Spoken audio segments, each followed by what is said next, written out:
ओम श्री गणेशाय नमः। बोलिए श्री शंकर पार्वती भगवान की जय।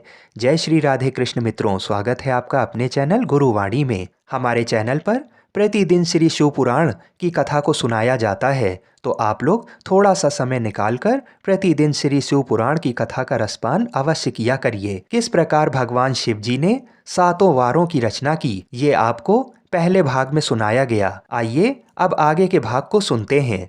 सूर्य आरोग्य के और चंद्रमा संपत्ति के दाता हैं। मंगल व्याधियों का निवारण करते हैं, बुध पुष्टि देते हैं, बृहस्पति आयु की वृद्धि करते हैं, शुक्र भोग देते हैं और शनैश्चर मृत्यु का निवारण करते हैं। ये 7 वारों के क्रमशः फल बताए गए हैं, जो उन देवताओं की प्रीति से प्राप्त होते हैं। अन्य देवताओं की भी पूजा का फल देने वाले भगवान शिव ही हैं। देवताओं की प्रसन्नता के लिए पूजा की 5 प्रकार की ही पद्धतियां बनाई गई हैं। उन देवताओं के मंत्रों का जप ये पहला प्रकार है। उनके लिए होम करना दूसरा, दान करना तीसरा तथा तप करना चौथा प्रकार है। किसी वेदी पर, प्रतिमा में, अग्नि में अथवा ब्राह्मण के शरीर में आराध्य देवता की भावना करके 16 उपचारों से उनकी पूजा या आराधना करना 5वां प्रकार है। इनमें पूजा के उत्तरोत्तर आधार श्रेष्ठ हैं। पूर्व के अभाव में उत्तरोत्तर आधार का अवलंबन करना चाहिए। दोनों नेत्रों तथा मस्तक के रोग में और कुष्ठ रोग की शांति के लिए भगवान सूर्य की पूजा करके ब्राह्मणों को भोजन कराएं। तदनंतर 1 दिन, 1 मास, 1 वर्ष अथवा 3 वर्ष तक लगातार ऐसा साधन करना चाहिए। इससे यदि प्रबल प्रारब्ध का निर्माण हो जाए तो रोग एवं जरा आदि रोगों का नाश हो जाता है। इष्ट देव के नाम मंत्रों का जप आदि साधन वार आदि के अनुसार फल देते हैं। रविवार को सूर्य देव के लिए, अन्य देवताओं के लिए तथा ब्राह्मणों के लिए विशिष्ट वस्तु अर्पित करें। ये साधन विशिष्ट फल देने वाला होता है तथा इसके द्वारा विशेष रूप से पापों की शांति होती है।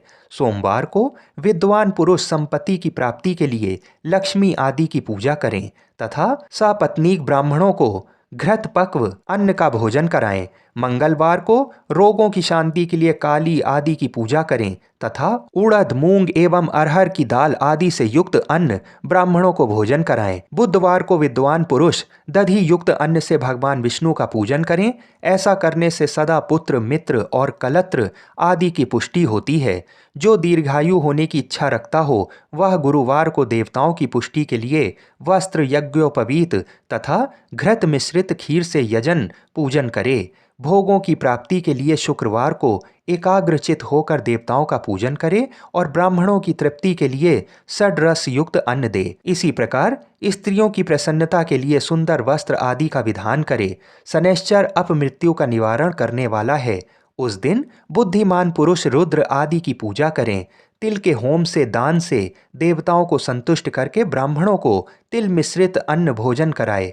जो इस तरह देवताओं की पूजा करेगा वह आरोग्य आदि फल का भागी होगा। देवताओं के नित्य पूजन, विशेष पूजन, स्नान, दान, जप, होम तथा ब्राह्मण तर्पण आदि में एवं रवि आदि वारों में विशेष तिथि और नक्षत्रों का योग प्राप्त होने पर विभिन्न देवताओं के पूजन में सर्वज्ञ जगदीश्वर भगवान शिव ही उन देवताओं के रूप में पूजित हो सब लोगों को आरोग्य आदि फल प्रदान करते हैं।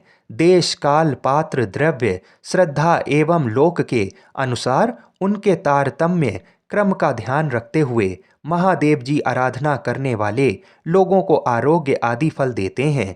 शुभ मांगलिक कर्म के आरंभ में और अशुभ अंत्येष्टि आदि कर्म के अंत में तथा जन्म नक्षत्रों के आने पर गृहस्थ पुरुष अपने घर में आरोग्य आदि की समृद्धि के लिए सूर्य आदि ग्रहों का पूजन करे। इससे सिद्ध है कि देवताओं का यजन संपूर्ण अभीष्ट वस्तुओं को देने वाला है। ब्राह्मणों का देव यजन कर्म वैदिक मंत्र के साथ होना चाहिए। यहाँ ब्राह्मण शब्द क्षत्रिय और वैश्य का भी उपलक्षण है। शूद्र आदि दूसरों का देव यज्ञ तांत्रिक विधि से होना चाहिए। शुभ फल की इच्छा रखने वाले मनुष्यों को 7 ही दिन अपनी शक्ति के अनुसार सदा देव पूजन करना चाहिए।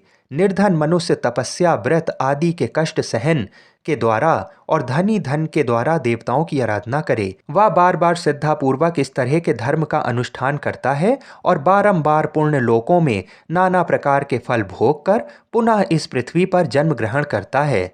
धनवान पुरुष सदा भोग सिद्धि के लिए मार्ग में वृक्ष आदि लगाकर लोगों के लिए छाया की व्यवस्था करे। जलाशय, कुआं, बावली और पोखरे बनवाए। वेद शास्त्रों की प्रतिष्ठा के लिए पाठशाला का निर्माण करे तथा अन्य अन्य प्रकार से भी धर्म का संग्रह करता रहे। धनी को ये सब कार्य सदा ही करते रहने चाहिए। समय अनुसार पुण्य कर्मों के परिपाक से अंतःकरण शुद्ध होने पर ज्ञान की सिद्धि हो जाती है। द्विजों, जो इस अध्याय को सुनता पढ़ता एवं सुनने की व्यवस्था करता है उसे देव यज्ञ का फल प्राप्त होता है। बोलिए श्री शंकर पार्वती भगवान की जय। आगे की कथा को सुनने के लिए हमारे चैनल को अवश्य सब्सक्राइब करें। हर हर महादेव।